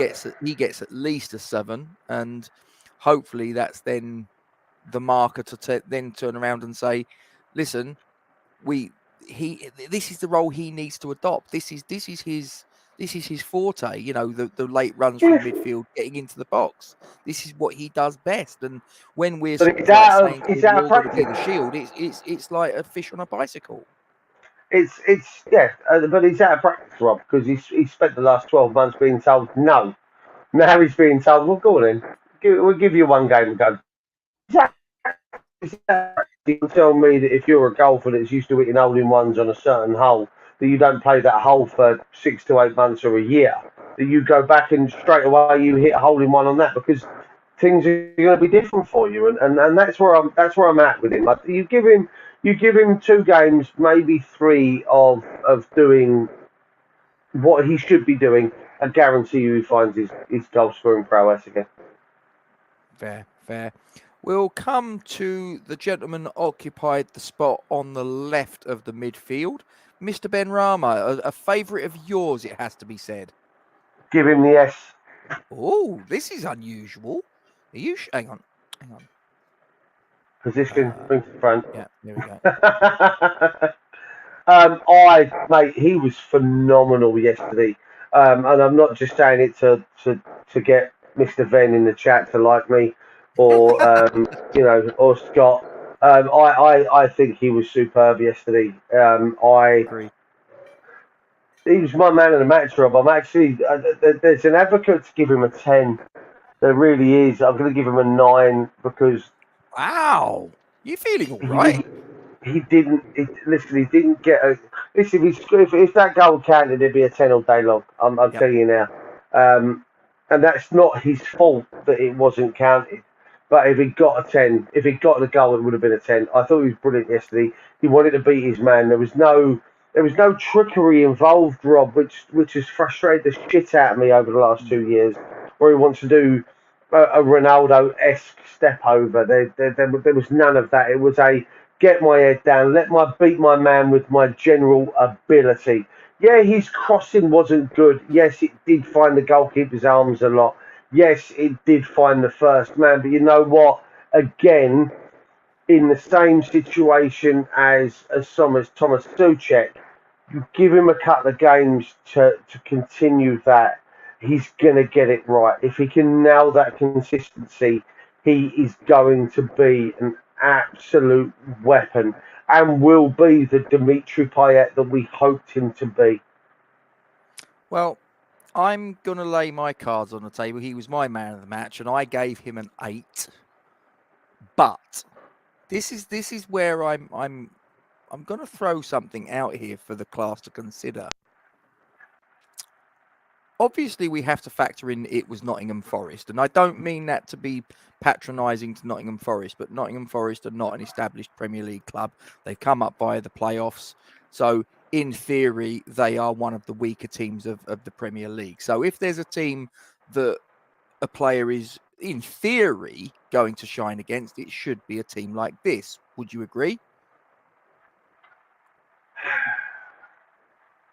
And this is, like I say, okay. this is not me trying to sort of like piss on the parade or anything like that. I'm just saying. If I may, this should be the one of the easier games. So this should be okay. Like when he played Norwich. I know it was the back end of the season, but one thing. Okay, so let me throw you Darwin Núñez. Mm-hmm. Let me throw you Darwin Núñez. Let me throw you Mo Salah. Let me throw you Diogo Jota against Fulham on the opening game of the season. Mm-hmm. Does that not count in the same way? Yeah, okay, we lost, but that Liverpool side should have had more than enough to absolutely piss roll over that Fulham side, being a team that's just come up. Fair. But they didn't. So I'm going to counteract your argument with your own argument, if you will, that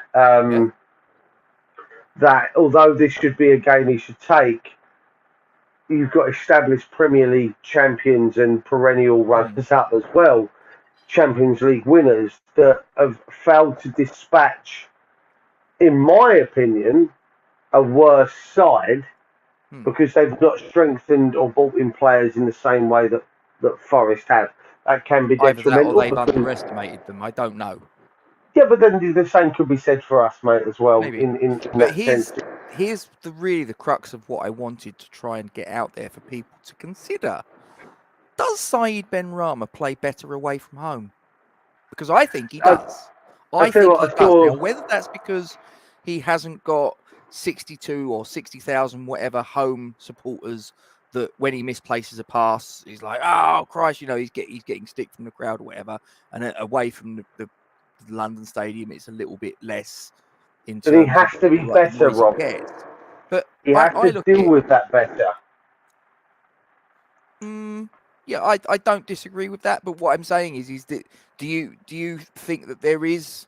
Do you notice that he plays better away from home for whatever reason? You made a comment. You made a comment earlier in the chat, which I didn't touch on earlier, but I will now. You compared him to PDC. You compared him to Canio.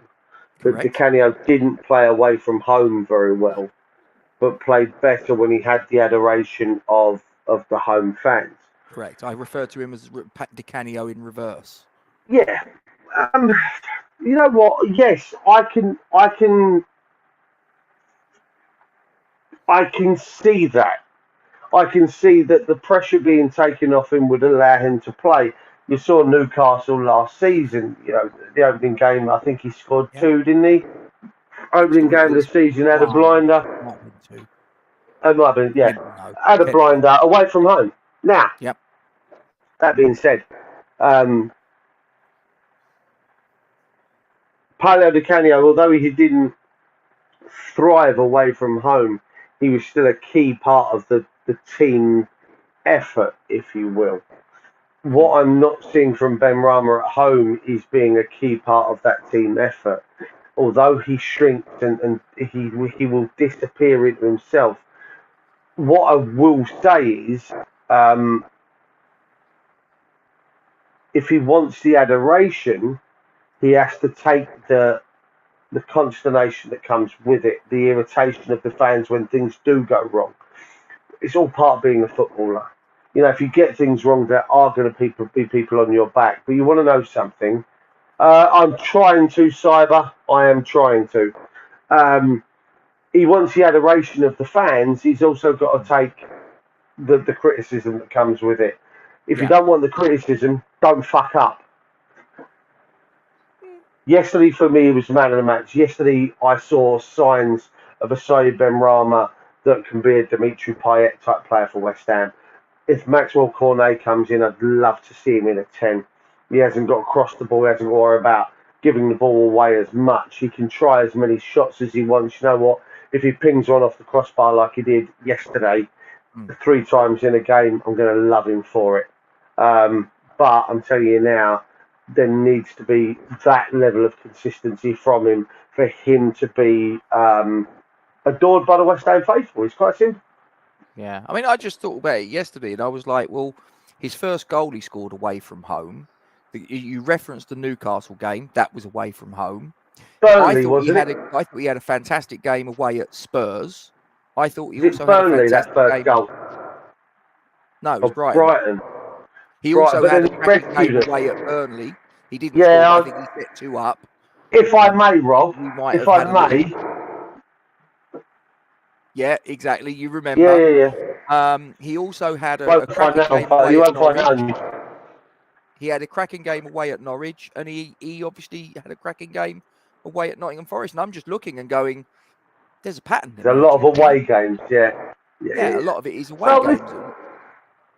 We'll see, won't we? But Might listen, but there you go. are we away against Cyber? On Thursday, I'll be at the match. So, are you? Oh, I've forgotten now. Don't worry about it, Cameron. Ooh, careful! You're forgetting things a little bit too easily there, mate. Are we at home against Brighton or away? I say that again. Are we home or away against Brighton? We are home. We'll see if he turns up. That can be the start of your experiment, sir. Yeah, I mean, like I say, I'm just wondering: is there something in that?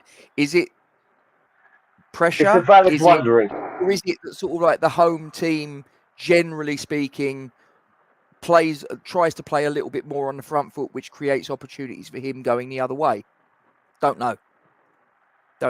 In agreement with Charlie, the problem was he was in the press, and this wasn't by West Ham fans that initially made this comparison.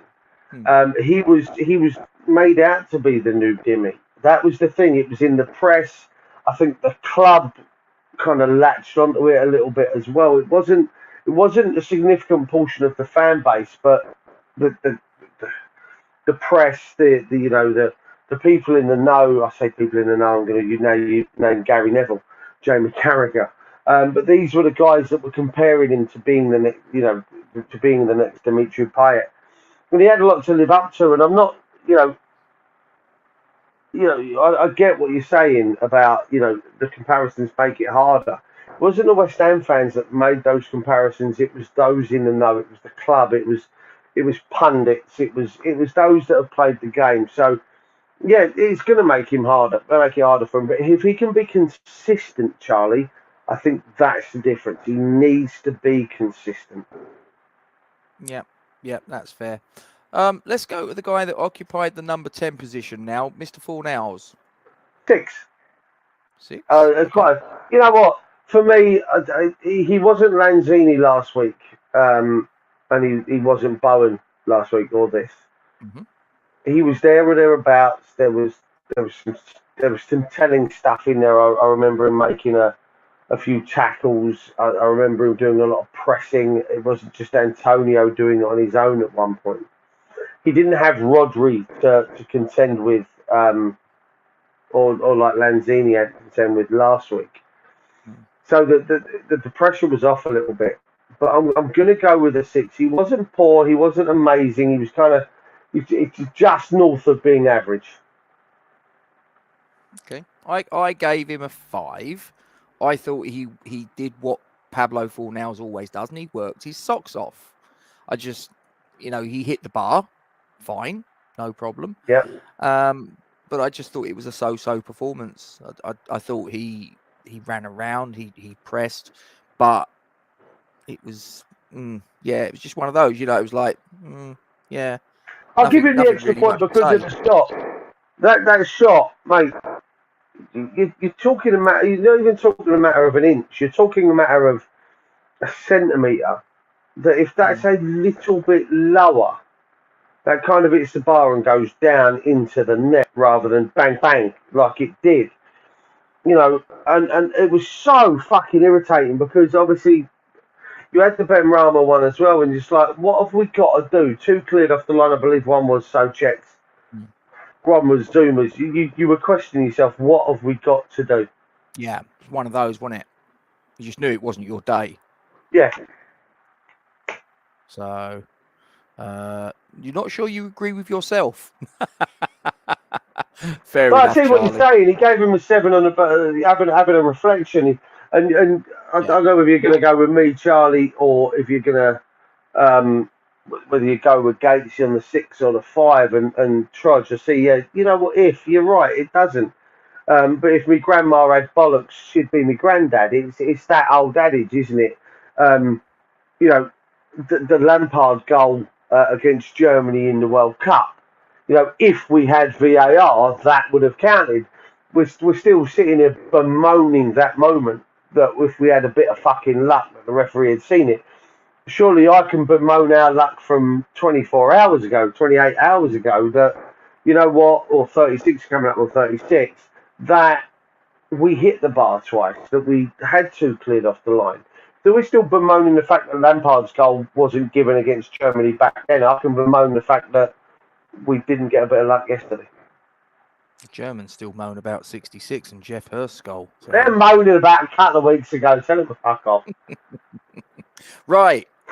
Let's get to it. Jared Bowen. No, I want to go. I want to go Mickey. I want to go Mickey. I want to go Mickey. All right, go Mickey, and then we'll finish off. I'm going to give Mickey a 4.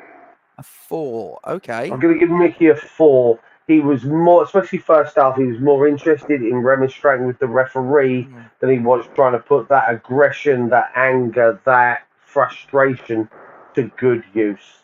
And it annoyed me.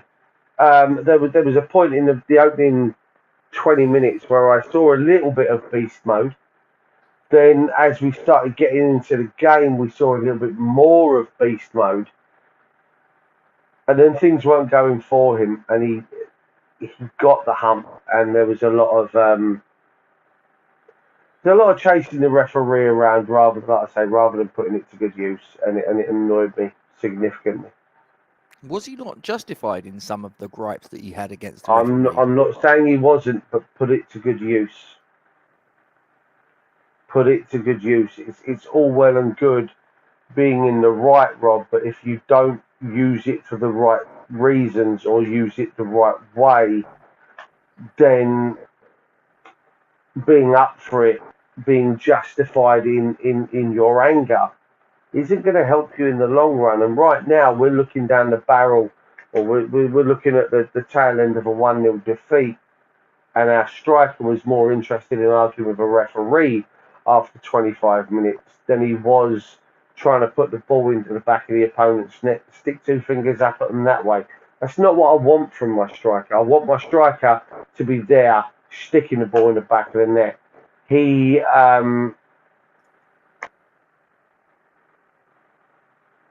lost his ability to think straight yesterday, and that affected us negatively.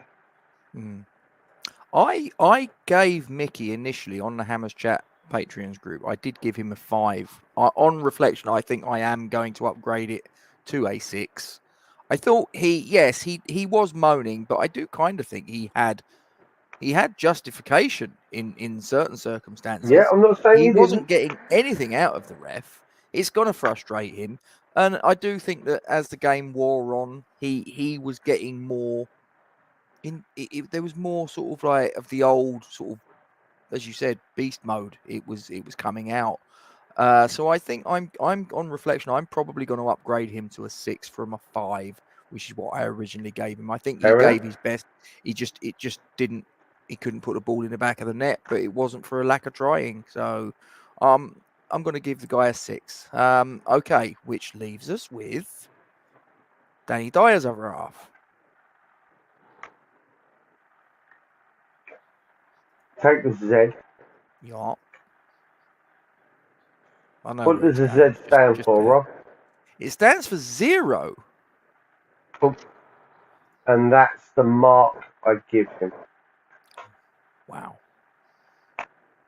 Wow. There literally is nothing else for me to say about Jared Bowen's performance yesterday. Red card for who, Richard?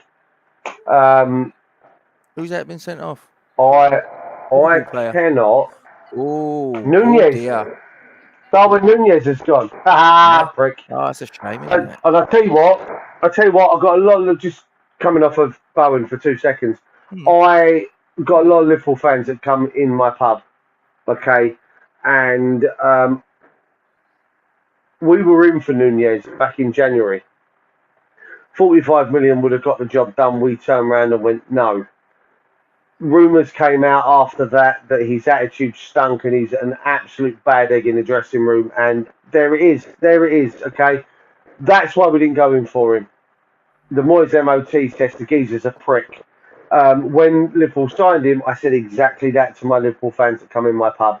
He's a prick, he's a disruptive influence, and he's going to cost you more points than... he's going to cost you more points than he's going to get you this season.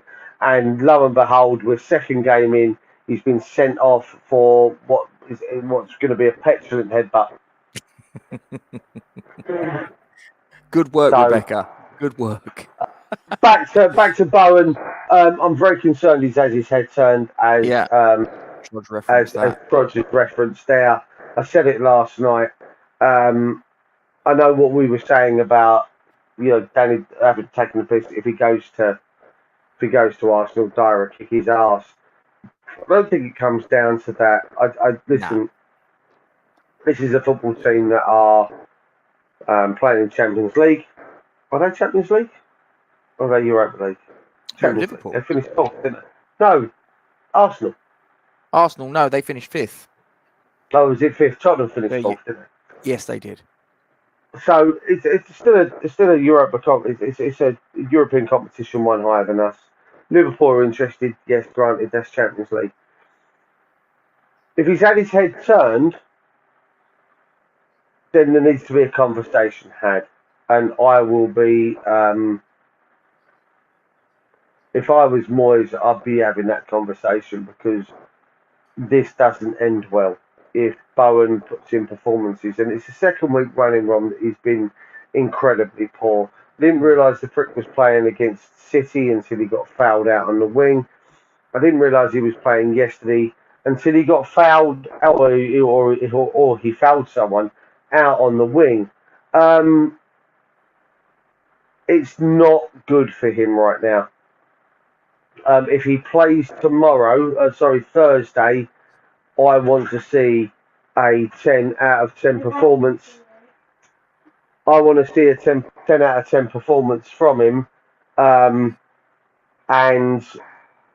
I want to see a hat-trick before I change my mind as to something about him. Fair. Okay, do you want to do the subs? I mean, to be fair, I don't think that it's fair to mark Mr. Cornet because I don't really think that he was given enough of an opportunity to influence. And he played right wing. He came on for Bowen with 5 minutes to go. I can sit here and just go bang, bang, bang, Rob, to be honest with you. Yeah. Lanzini a 5. I gave Bowen a 2. You gave him a 2. That's fair enough. Sorry. I get it. I get the low scores of everyone. I get it. I can go a 4 quick way on this. I give Lanzini a 5-6, 5-6, 5-6, 5. I'll give Lanzini a 5. I'm going to give Schumacher a 6. He looked up for it. He looked. There was a couple of good touches, a couple of good layoffs. What we need to stop doing is we need to stop looking at him as an Italian Andy Carroll and just pumping balls in when things get desperate. Continue doing the good stuff as well. It's 1-1. Fuck's sake. Cornet, I'm not going to mark him because I just feel that it's unfair. And Moyes, I'm going to give a 7. I think if his tactics were that Rice sat on Lingard and Souček could get forward, then it was the right thing. It's just the outcome, and Lady Luck wasn't correct for us. Yeah. I'm going to go 5 for Manuel Lanzini and Gianluca Scamacca each, which might seem harsh, but I don't blame them for. That's understandable. They was on the pitch for what, 22 minutes thereabouts. Yeah. Cornet, I'm not going to mark because I don't think it's fair to mark someone that was on the pitch for essentially 5 minutes.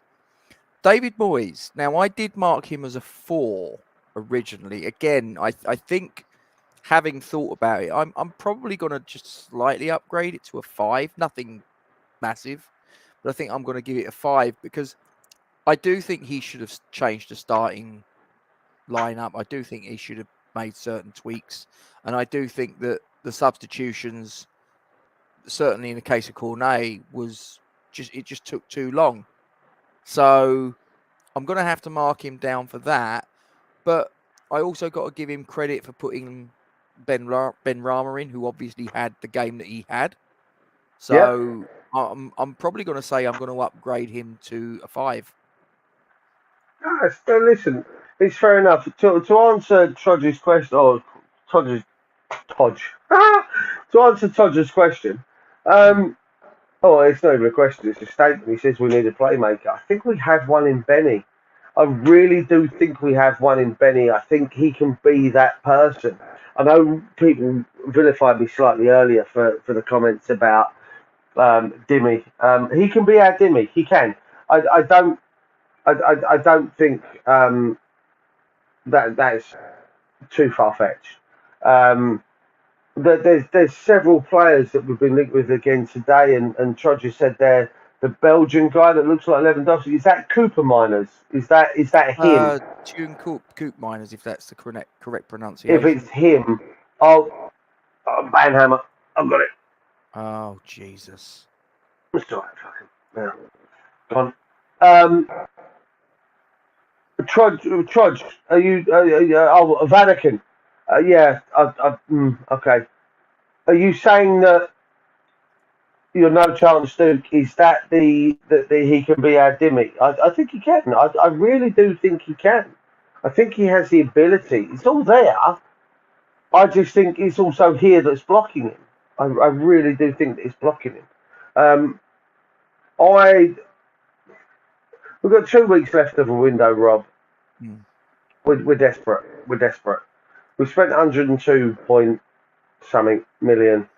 I still think we need to spend at least another 30, 40, 50, 60, 70 to bring in a few more players. If we can try and really... Gonzo mentioned it. I listened to a few of his videos yesterday, I think. And he said gone are the days when West Ham used to have to increase their wages by 15 to 20 grand to bring in players that wouldn't necessarily come to us because it's West Ham. We're back to having to do that again. We're having to, you know what? Look, the first 2 games of the season ain't been great. I tell you what, here's an extra 20 grand. Come play for West Ham. That's what we're going to have to start doing to get players like Kera, to get Diallo, to get Coop Miners, to get Vanaken, to get whatever these over the line. Then that's what we're going to have to do. We're going to have to spend a bit more cash to get the job done. It's over to Moyes now, Rob, for the next 12 days. Things aren't going to change tomorrow. Well, they could change tomorrow. We could wake up and we've had 6 offers for 6 different players accepted, and they could all be in You somewhere can only for sign 4 at the minute why? because of the amount of players that you can have. You can have in a Premier League squad 25. No. We can still sign 6. There's nothing to stop. There's nothing to stop us signing 10, Rob. Then We're not going down the we have- Barcelona route, are we? No. But then we have to work out what we're going to do after that, because then the squad registration has to be in the same day that the window closes. And if you want to drop Ashby out of that Premier League squad because you have to, or someone else down the I don't think line. he's in it, is he? I think because he's counts Yeah, as he is one of because the he's under yeah, 21s, but doesn't he? yeah, but you see what I mean with the 25. If you have to drop someone out because you brought in better players, you can do that at the last day of the window. Yeah, that's allowed. If we wake up tomorrow and we've got 6 and Diallo and Kehrer and Koopmeiners and Vanaken and Brozier and Brereton Diaz the offers have been accepted, they're in for medicals. I wake up Wednesday morning, the medicals have gone really well, they're signed before 12:30, we can use them for Thursday night against Viborg. It's a whole different kettle of fish then, Rob. Then things are different. But right now it's over to Moyes. Forget Viborg on Thursday, because I think that should be, touch wood, it should be simple enough to get through. Okay, we have to worry about what we're doing on Sunday against Brighton. 2 o'clock kickoff, not on telly. South of France it is. That's got to be the focus now. These players have to be in before 12:30 on Saturday to warrant them being able to, or 12:30 Friday to warrant them being able to play Sunday. Whatever we're doing, we've got Tuesday, Wednesday, Thursday. We've got 3.5 days, Rob, to get things done to make Brighton a different prospect. I think we'll be very lucky to get 3. I think we'll be lucky to get 1, but that's difficult. I'm preparing myself for 3 top whack. Between now and the end of the window? Expecting the worst. Yeah. I'm expecting 4 by the end of the window. That's 2 transfers, that's a free signing, and that's a loan deal. I'm expecting 4. Right, well, we're going to end it there, my old mate. Before we do that, if I may bring you guys' attention to the Iron... Hold it. Charlie. Go. Charlie says that the game is on BT Sport on Sunday. Don't know, I'm going to be at the ground, so... I wasn't... You do your bit, and I'm going to have a quick butcher's. Go on, you do you. Okay, right, okay.